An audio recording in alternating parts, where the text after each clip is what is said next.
Dare to dream, dare to excel, dare to be flamboyant. Pancheke Radio. Be flamboyant.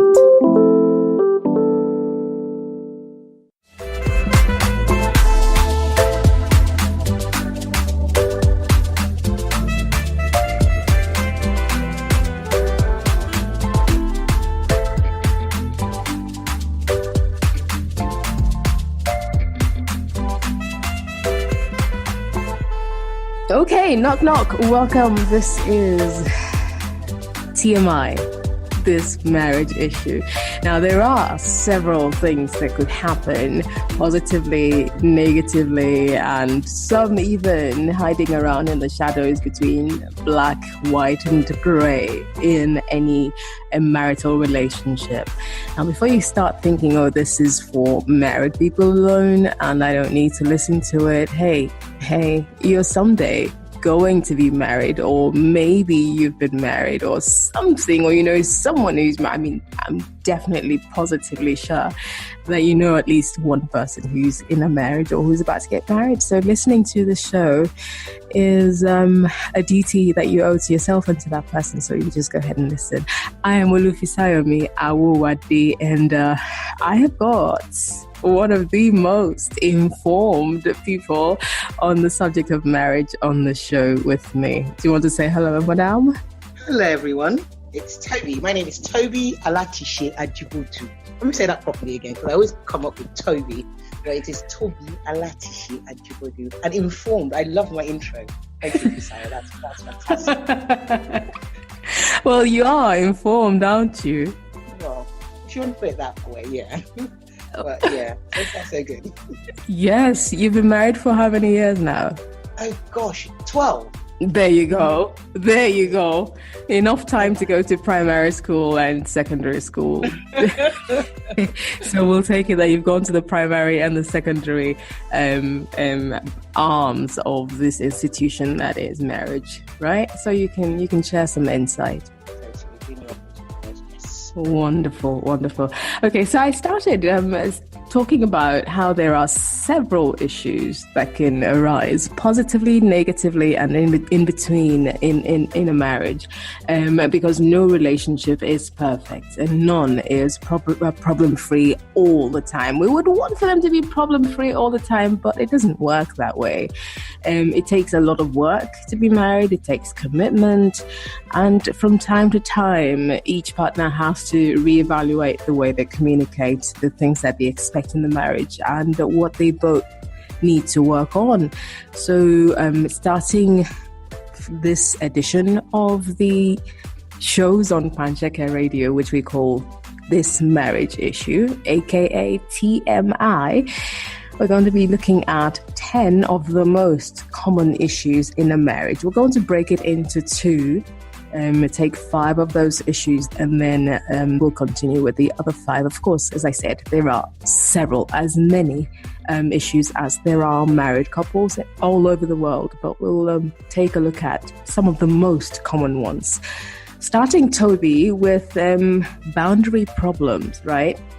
Sometimes we mean well as spouses in a marriage, and we see something that we think that a husband or a wife could improve on, and we try to change the other person in the name of being helpful. What are your thoughts on that? Oh gosh, I think that's a very touchy-feely issue with a lot of people. It's just, all couples run into relationship issues, really and truly, married or not. And boundaries with every other thing in life have to be set.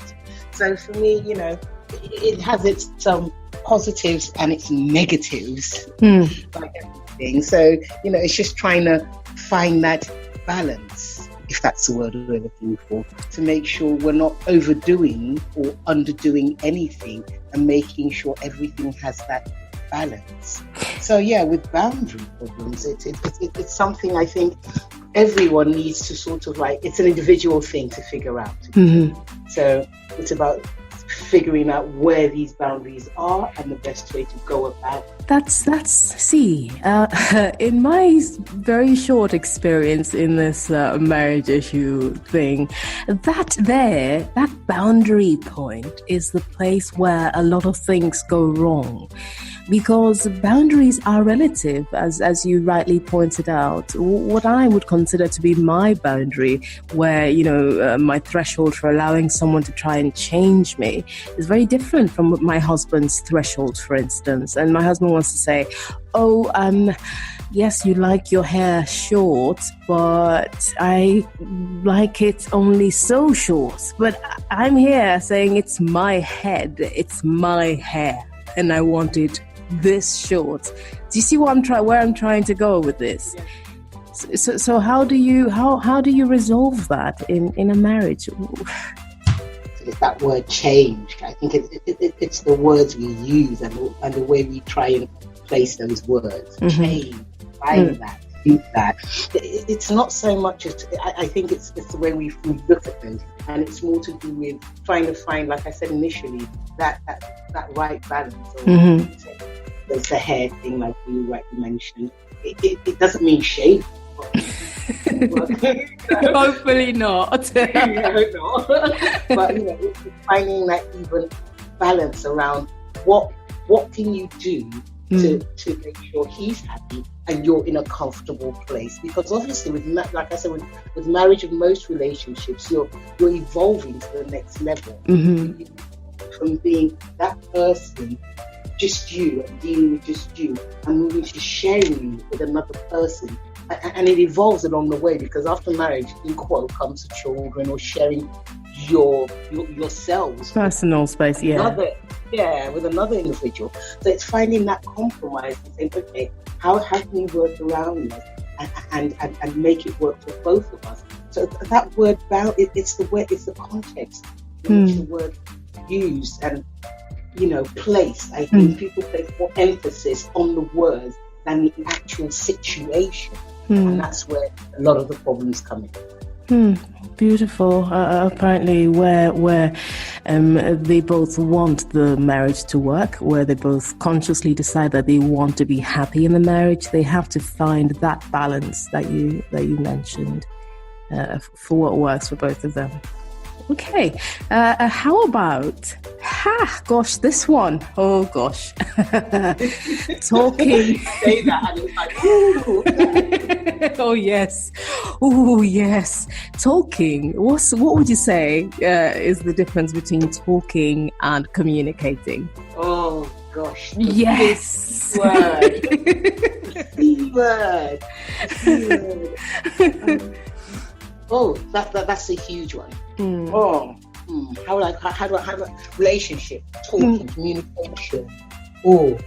How would I put this in? Because we know, you and I know, Tobi, that men are from Mars, women are from Venus, and we don't speak the same language. So this is just a reality that has hit me so squarely between the eyes since I got married.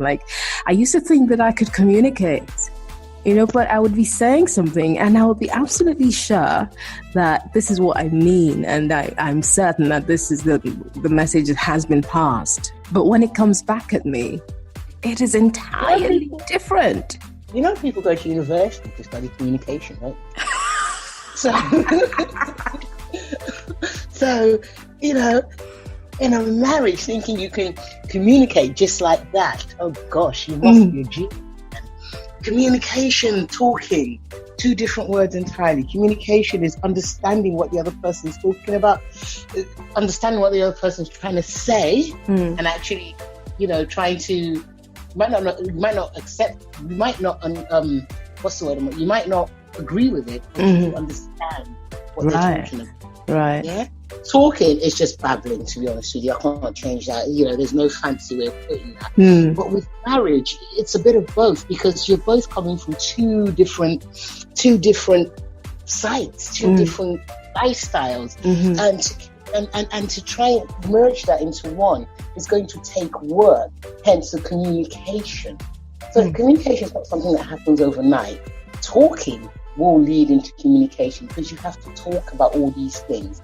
And once you know what these things are about, and you understand what he's talking about and he understands what you're talking about, communication begins to come into it. And this takes time.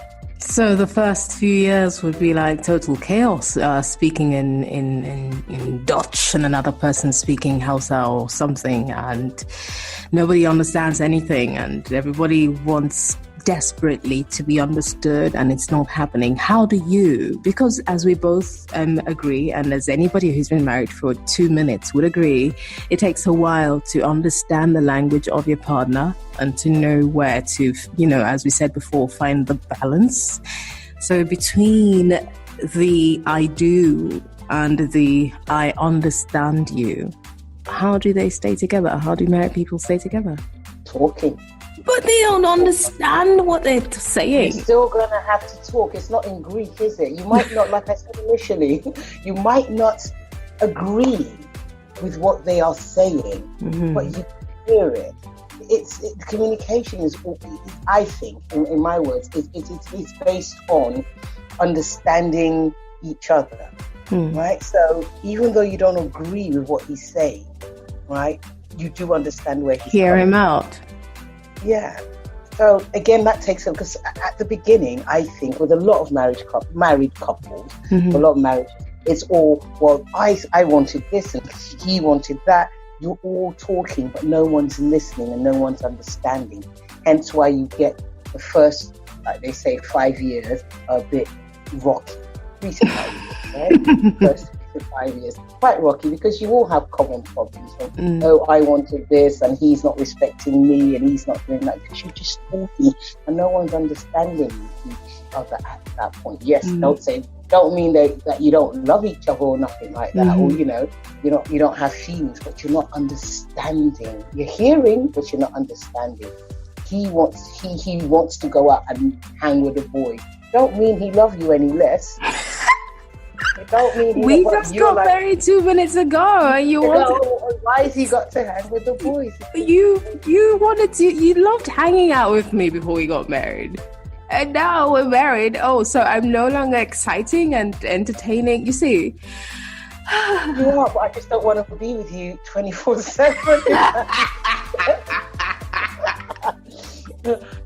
I'm gonna be right back. Hold on to that ring. Hold on to the ring. It's still yours. I'm giving it to you. Yeah. I just, and I think with time, most females tend to understand that, but at the beginning, because of all that adrenaline and all that, testosterone running through, we're all over each other, forgetting that we had individual spaces, individual lives before we came together, and just lumping that all in together all at once might pose a bit of a problem for him. Sometimes it's the other way around, actually. It might pose a bit of a problem for her, because in my case, I think it was more of a problem for me, because he always wanted to be around me. Oh my gosh. Who wouldn't want to be around you all the time anyway? Oh, no. Trust me. It's not always like that. Wow. But yeah. All right. It's trying to understand that, okay, she needs her space at some point, and I gotta give her that. And that's where the communication comes in, because you're communicating at that point where you don't even have to talk about it. He automatically knows that she needs space at a certain point. Over time, once the kids begin to come in, you go on work, you come back, kids have the showers and what in their bed. You're going to need time for you. You don't always want to be sitting with him. Over time, yes, your partner is going to understand that, this is her time, that's mommy time. So plus daddy, plus the kids, plus hubby, just leave her to her time. And that's where communication comes in. Where does, sorry to butt in like this, but where does being grown and matured come into all of this? Because I would think that the patience to learn another person's language or to learn anything, as a matter of fact, comes with one, the desire to excel at that thing or at learning the language, and the patience that comes with being matured. What do you think? Good one. I think, like with every other thing, the desire to excel in anything you do comes first. Is priority. So based on that, as you go along, it's inevitable. You will mature with time. You will mature with time. So it's in that growing process you begin to learn and achieve more in your relationship, if that makes sense. All right. So, you begin to study more and understand what this TMI, this marriage issue, what really goes into it. It's like a kid, really. You get a little baby once you're born. As time goes on, they understand that you're going to have to learn how to feed yourself. You're going to have to learn how to put your shoes on, do your laces, get up in the morning and go to school. So over time, these things come in naturally. I hear that. So I hear that. Okay.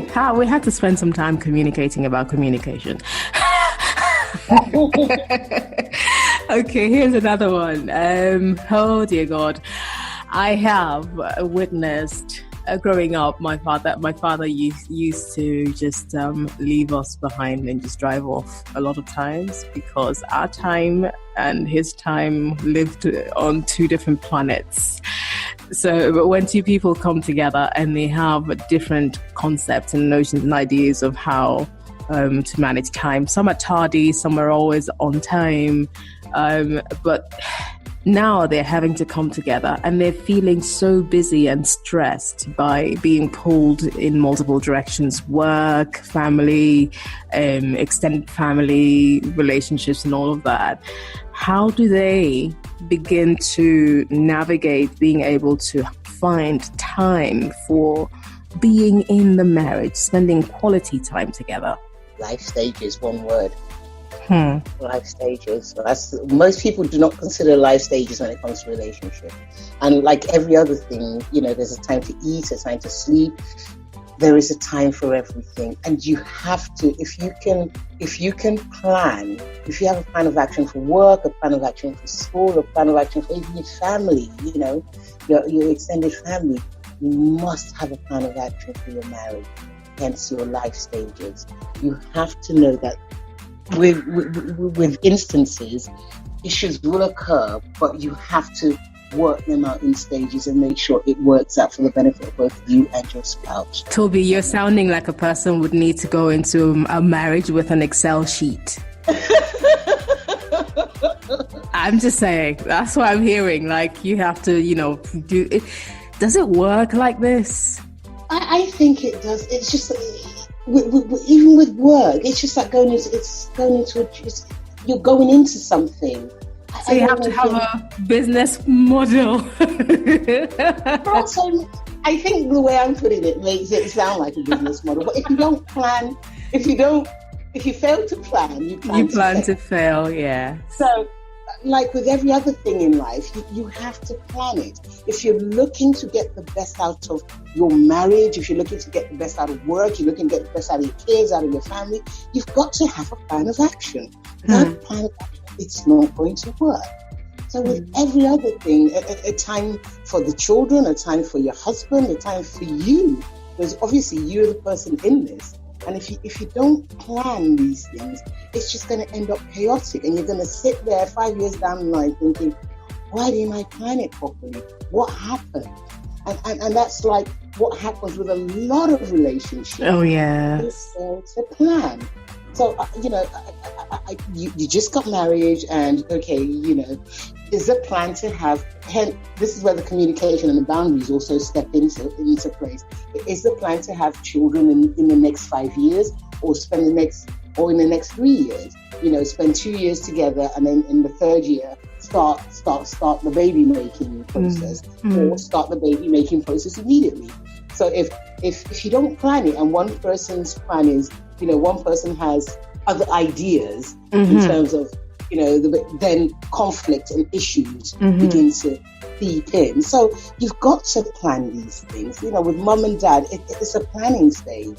You understand? So they plan to spend time with the grandchildren this weekend rather than just leaving it open-ended. Because if they do that, wifey's going to want to do something else, hubby's going to want to do something else, I'm going to want to do something else, and it goes out the window. And then communication comes in, arguments come in, and it just becomes chaotic and traumatic. So it might sound like an Excel sheet. You sound so knowledgeable and so very married right now. Oh my God. Practice. Oh yes.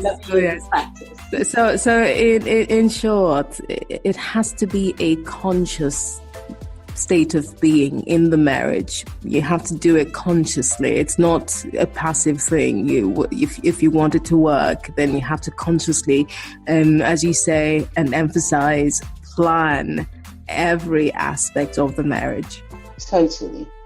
That's my opinion. Again, this is a personal thing, but I'm open to other opinions. But I just feel like with every other thing in life, if you don't plan it, it's just going to be chaotic. Talking about planning, how do you plan? How do you plan intimacy? How do you plan sexual intimacy? Like, you're going to have an Excel. I go back to the Excel sheets. How does that come into planning? Oh gosh. Okay. Now that's throwing me off, right? Come on. You need some time to think about it. Yes. Can I get back to you on that? TMI will be right back. Dare to dream. Dare to excel. Dare to be flamboyant. Pancheke Radio. Be flamboyant.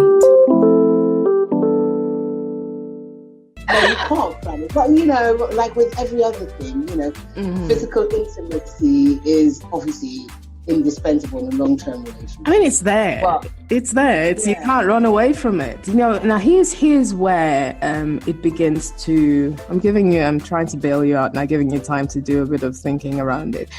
Two people, a man, a woman, married people, come into this marriage with different tastes and expectations when it comes to physical intimacy.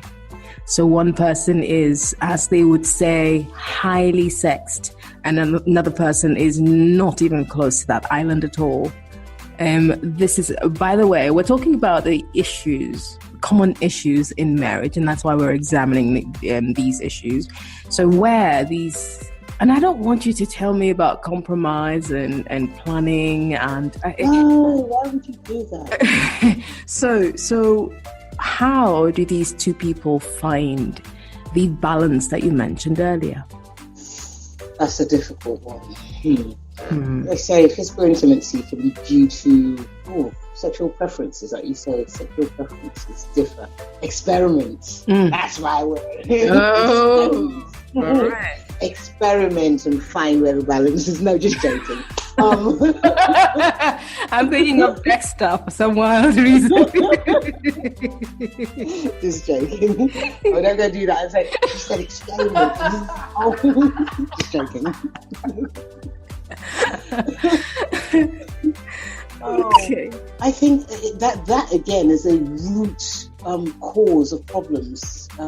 Very big one. In a lot of relationships. So, because like you say, one person's sexual preference may differ from another, and it can make them quite uncomfortable. And how do we go about this? This is quite difficult. Compromise is not a good thing. No, once you begin to compromise for any reason whatsoever, then you begin to bring issues and bigger problems into your relationship. Resentment and yes, and passive aggression. Things like that. But I would say it's really and truly experiment. Try and talk. This is where your communication and talking comes in as well. If you're not comfortable with something, talk about it. If it's something you're not sure if your partner is comfortable with, talk to your partner about it and see if your partner is willing to try these new things. Because you'll be shocked, actually, that most people are just waiting for someone to speak out. Hence where the communication and the talking comes into it. That's the irony of it, though, isn't it, Tobi? This is a very integral part of married life. But from what I've read and from what I've heard, millions and millions of couples across the world find it difficult to talk about what they would like when it comes to physical intimacy. Then, there are other ways. If you can't physically approach your partner about it, drop little hints. Like, Google it. If you're the kind of person that's into S&M and stuff like that, drop little hints. Get a belt, get one of the handcuffs and put it on the bed, and he's gonna see it or she's gonna see it and go, "What's that about?" And he calls the pastor. He's like, "Let's pray this. Let's pray the spirit out of this woman." Oh no, of course not. What if the other person freaks out? Oh, come on, we're all grown up. If they freak out, you've got to explain to them. I mean, we have access to so many ways of showing what physical intimacy is about. I mean, not everybody's going to like their cup of tea, but there's always a way around it. There's always got to be a way around it. This is your partner, for crying out loud. To have and to hold till death do us part. Remember the vows. There has got to be a way around it. Drop books. If the physical bits are a bit too much for your partner, books. Sit down, have a conversation, a glass of wine. Everybody likes a glass of red wine. Yeah. And talk.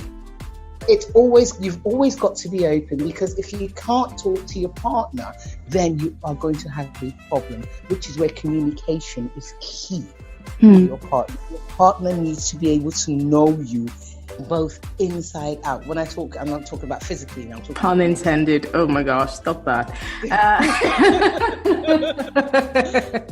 It's a PG show. But yeah. All right. Okay. You need to be able to speak to your partner. It has to be done. There has to be a way. There's always a way. I hear you. And finally, for today's episode, talking about some of the most common issues in marriage, how about this one? Focus when it changes, say when children begin to come into the marriage and the woman is not as lovey-dovey as she used to be, and all hands on the man and everything, because now she's got this cute delicious little baby, and husbands begin to resent. And that's where the problem comes in. You just said the problem. You hit the nail on the head. You cannot abandon one for one. There has to be the boundary there. You have to cut it off. Hey, but one's grown up. One's the reason this other one's here in the first place. One can take care of himself while this helpless, gorgeous, delicious little infant laps up some of the attention that it really desperately needs at this point in time. Hence the timing and planning, like I said. Wow, Excel sheets are out again. It has to be planned, because once affection begins to drop from one party, or affection is shifted from one party to the next party, then resentment and problems begin to seep in. You've got to learn to be able to balance whatever you do in terms of both your affection for the child and your partner. Otherwise, you will be sending out wrong signals, and that's one thing you don't want to do. It's hard being a female, believe you me. It's hard being an adult, not so much as a female. It's hard being an adult, because it could be vice versa. It could be the female partner working and the husband at home having to take care of the child, and obviously spending more time with the baby. Exactly, with the baby in question. Hence, not showering that affection on the female partner. So it's about creating that balance in life. Do you see where I'm coming from? So we have to take the time out to spend time with the partner in question as well as the child, and not push the partners aside. So none should suffer. Not in the slightest. No, I don't agree with that. I believe there's enough love in the world to go round everyone, so no one should suffer when it comes to that. Yeah, I think you're in the best position to answer this question because you have two adorable children, do you not?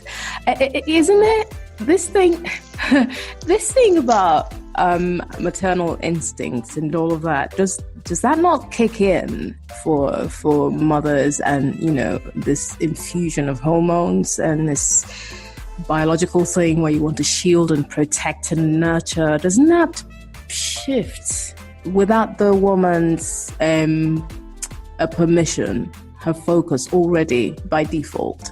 Well, I think obviously that will happen, but it's about learning to control that, because in an instance where I'm not trying to sound like the bad apple here, but an instance where the mother passes on at childbirth and the father becomes both the mother and father, exactly, to the child, the balance shifts anyway. So at the end of the day, maternal instincts, and there are mums who have, is it postnatal depression? Yes. Once the child is born, they want to have nothing to do with it. I think it's more of an individual thing in terms of that. So depending on the person in question, or the mother in question, right, the motherly instinct might kick in, but not every mum has that. I mean, I can get it. I think I That was a very honest moment there. I can't remember doing that. Honestly, in my books, it was more. My partner was like, "Oh, I'll do this and I'll do that." I think I had post-it. For my first, I must have had post-it because I just didn't want to be around the baby. Oh, really? No, I didn't. It was, and I know it was broad. It was just, I just wanted to go out after I'd had my baby. I remember that first day. It was, here you go. And I just wanted to go. Oh, wow. I just needed, I'd had this baby in me for like 9 months. And I couldn't do anything. So it was just, I just needed to just be done with that. Yes, for at least a week. So my partner, oh bless him, he was like, oh, fantastic at that point. Oh my days! I just left I left my baby with my partner, and he was fantastic. He was over the moon. He was like, oh,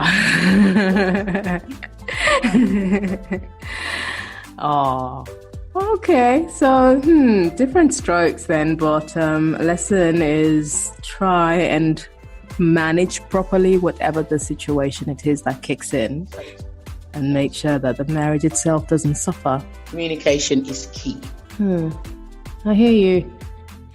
Okay, I've been talking with an expert on this marriage issue, and we've been looking at some of the 10 most common issues in any marriage, and we've examined 5 of them, namely boundary problems, talking versus communicating, time management, intimacy, and shift in focus. Thank you so much. You've shared so much insight today, Tobi. And of course, I'll be dragging you back here very soon for the second half of this series, right? It's been beautiful. Thank you, Tobi. You are more than welcome. And thank you for joining us on TMI. We look forward to, your response. Oh yes. You can definitely send your response to this edition of the show. Just send a WhatsApp voice note. You can send it to 081. You need a pen to write this on, to write this with 081. I don't even know them. Look, just read the comments, and I'll be sure to include the number in the comment section. And you can also leave your comments under the episode, and let us know what you think. Do you agree? Do you not agree? Would you like to add a few tips and tricks of your own? Please, by all means, do that and spread the word. The more people who come in here to talk about this together, the more insight that will be shared. We can all help each other be stronger in our marriages. See you on the next edition of This Marriage Issue. I'm Olufisayomi Awowade. And I'm Mrs Tobi Alatise Ajibodu. Ooh, triple whammy. Yes, it does.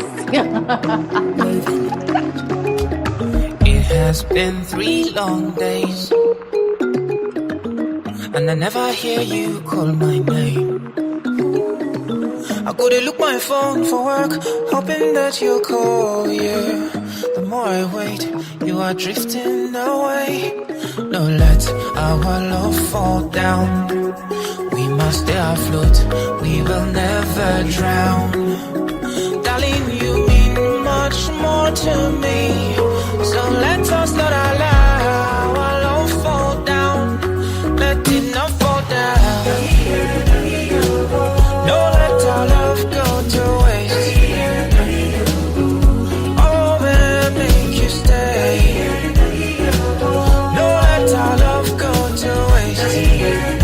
Yeah, no, let my love go to waste. No, let our love go to waste. Oh, man, make you stay. No, let my love go to waste.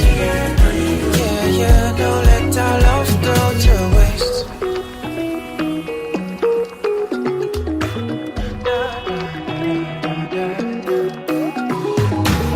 Maybe I am wrong. Maybe I should call. It no matter again if now you wrong. I go swallow my pride today. We no need to drift away. No, let our love fall down. We must stay afloat, we will never drown. You mean much more to me, so let us not allow our love fall down. Let it not fall down. No, let our love go to waste. Oh, man, make you stay. No, let our love go to waste. Yeah, no, let my love go to waste. No, let our love go to waste. Oh, man, make you stay. No, let my love go to waste. No, let my love go. I know that I'm not perfect. I hope you will understand. Oh, yes, you know my flaws, darling. You know them all, yeah. So be a little patient with me. I'm sorry for the things that I've done, for all the times I was wrong. Na na na na na na.